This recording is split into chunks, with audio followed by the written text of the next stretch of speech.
What's up, everyone? It's your boy Lou Betya coming at you with another episode of Props to Consider and then maybe bet. Usman Edwards 2 at UFC 278.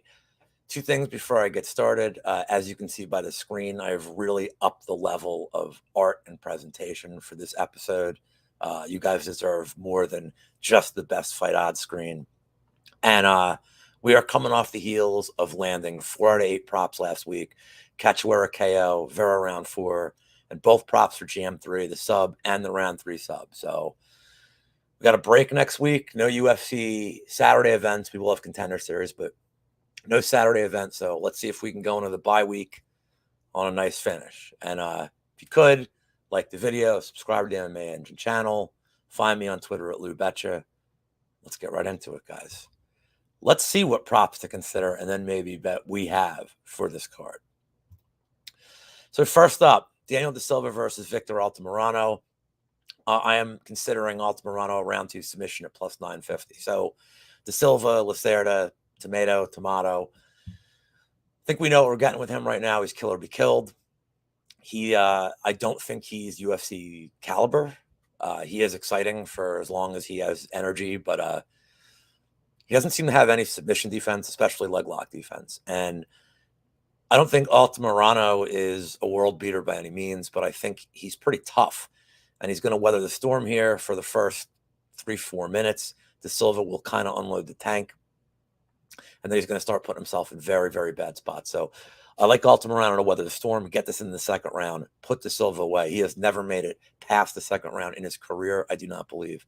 So that is going to be where I think Altamirano has the best chance of getting a finish, as he is not traditionally some mega finisher. So I do like the submission prop here too. I think De Silva, like I said, is going to leave himself wide open for really bad situations and either a bad entry or just if this fight hits the ground and he's out of energy, then everything's in play there. The neck's there, his back's there to be taken, everything. So give me Altamirano round 2 submission as the first prop to consider of the day.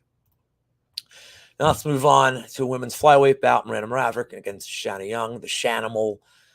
Shanna Young coming off a pretty impressive victory in her own right last fight, but this is a big level up. So I like what I've seen from Miranda Maverick. It was a little weird, rough stretch she went on, but I mean, no shame in losing to Macy Barber like she did. Then Erin Blanchfield is just an absolute animal and a future champion, in my opinion. So I don't think Maverick's going to waste any time here. I think she's going to get this to the ground within the first minute or two of the fight, get a submission, get her out of there. I don't need to say much more about this one. Miranda Maverick, round 1 sub at plus 480 is my prop for this fight. All right, moving on to a featherweight bout between Sean Woodson and Luis Saldana. Saldana's big thing here, he comes out like a house of fire, much like De Silva does. His cardio definitely starts to leave him by that second, third minute in the second round. I think Woodson's going to have an advantage anyway. I think his boxing is too good. I think his reach is too good. I think the way he controls the range is too good. And I think he's just going to start peppering Saldana, and it's going to be target practice by the mid-end of the second round. And I do think that Woodson eventually gets a very tired Saldana out of there in the third. It's plus 1,100 for the KO round 3. If you want to play round 2 and round 3 here, I don't fault you. But in typical Lou logic, I took the round 3 prop because it pays more. So I like it at plus 1,100, but the round 2 KO is plus 550, I believe. So if you wanted to do like 0.5 units on that, 0.25 on round 3, cover both bases, I think that's fine. I don't think the round 1 knockout is as live, but I do think that Woodson's going to mind his P's and Q's a little bit, kind of work his way into the fight and let Saldana unload his tank. So let us move on to one of my favorite fights on the card from a betting perspective, Marcin Tybura against Alexander Romanov. Before I get to the rationale of this, I want to say that everything I've seen from Romanov this week, he looks like he's lost a little bit of weight. He looks like he's in phenomenal shape. A lot of this bet is predicated on his cardio issues, most notably from the Espino fight. And then we haven't seen it tested since, you know, he's facing the Chase Shermans of the world as a minus 2,000 favorite. I favor Tybura in this fight a lot. I think that While we've seen Tybura knocked out a few times, Romanov is more of a get you on the ground and pound you out, not a one shot from stand up kind of knockout artist. And I think that Tybura is going to make him work very, very hard for takedowns. I'm not saying Romanov can't get them, but the amount of energy that Romanov will expend to get Tybura to the ground is going to end up going against him. And I think Tybura can take over from a very tired Romanov in the second round and eventually get him out of there in the third. We've seen Tybura go 3 rounds. We've seen him go 5 rounds. The guy's got good cardio. He's always in good shape. He doesn't look like he's moving that fast to start, but he's very effective at what he does. So I think that Tybura eventually can weather the storm, keep this on the feet. Romanov will start shooting very bad takedowns once he starts gassing. We did see that against Espino. And I think Tybura is going to finish him. I like him outright here at plus 285, but round 3 at plus 2,500. BetMGM had it at plus 3,300, and that got hit. So I guess some precog out there knew I was going to say this on the video, but I like Tybura still to get the job done round 3. You could also look at his round 3 decision prop. I know some books have that. That's an interesting way to play this. I don't think Tybura gets him out of there early. So give me Marcin Tybura to win and give me him round 3 at plus 2,500. And let's move on. Tyson Pedro against Lord Hunsucker at 205. This will be Hunsucker's first fight down a weight class.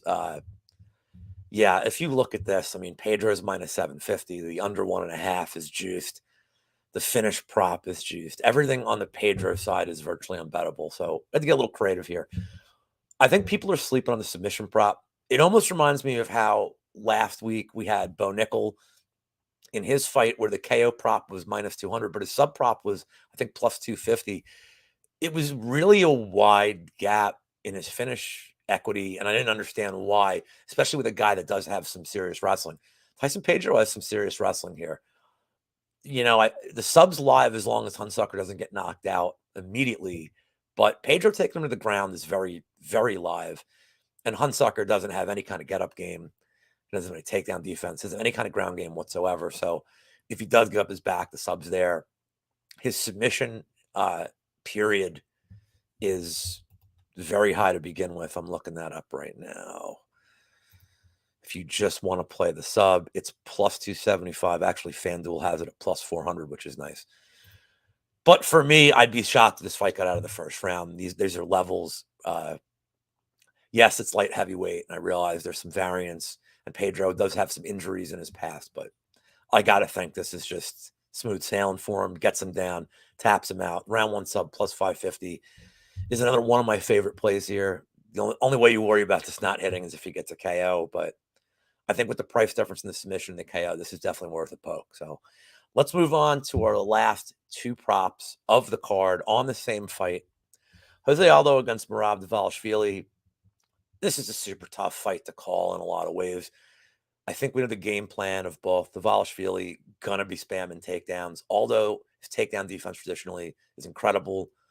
On the feet, I don't think it's close. Even at this point in Aldo's career, the leg kick should be there. It is definitely a good way to make Dvalishvili think twice about going for any kind of takedowns. But Dvalishvili's clinch work is really good. He can land a lot of punches, even if he can't get all the way down and just gets up against the cage. I do think Dvalishvili can get a lot of work done. The question then becomes, how do you score some of these rounds? Because Aldo will be landing the more eye-popping shots. I do think the Aldo KO's there as well, but the leg kicks should be there. The jabs are going to be there. It really just comes down to how much are these refs considering Dvalishvili's control time, even if he's doing minimal to no damage with it in rounds.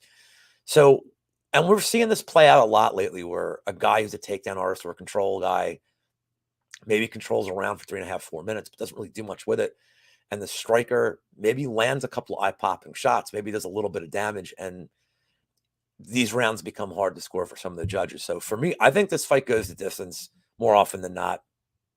Although at this point, not really getting a lot of finishes, and Dvalishvili has shown he's pretty durable. So I think the fight goes to decision. I like this to end in split decision and make the judges have a very difficult decision to make. It's plus 400 for that prop. But I think Aldo's going to land the more eye-popping shots. Dvalishvili is plus 700 for split decision. I mean, if, you know, like Tim Troiano and I talk about this all the time. If you're going to bet a split decision prop, always back it up with the guy you think's going to win, or back it up with both, because if the fight goes to split decision, you are getting paid very well for that play. But to me, I think it's Aldo. I think he's going to land the more effective shots. Well, that's kind of a no-brainer in this case. And I think his takedown defense is going to hold up. Could I see him dropping around? Maybe the first. Yeah, I could. But as we've seen with Aldo, even in the Marlon Vera fight, if he gets the back of Dvalishvili, he could backpack him for 2-3 minutes, sap that clock, win minutes. It's not out of the realm of possibility. I don't think that would be the game plan here, but it's not out of his wheelhouse to do so. So for me, I think this, like I said, I think this goes distance probably 9 out of 10 times. So give me a split decision prop and what I think is going to be a really tough fight to call at the end. And if you're holding a ticket on either guy, you're probably going to be sweating the whole time. Unless either Aldo just starts landing shot after shot early, or Dvalishvili gets a takedown after like a takedown to start the first and holds him down. I think you're going to be sweating a ticket one way or the other. So don't sweat the ticket. Play the time props here. Play the split decision props and hope for the best. And that is it for episode 5 of Props to Consider and Then Maybe Bet. I have been your host, Lou Betya. We don't have cards next week, so there is no show. And I will be going on a short hiatus after that. I don't know when the show will be back. But at the MMA Engine, we will have you covered with tons of content.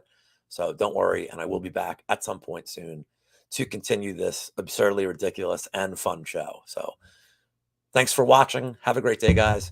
And good luck this weekend. Goodbye.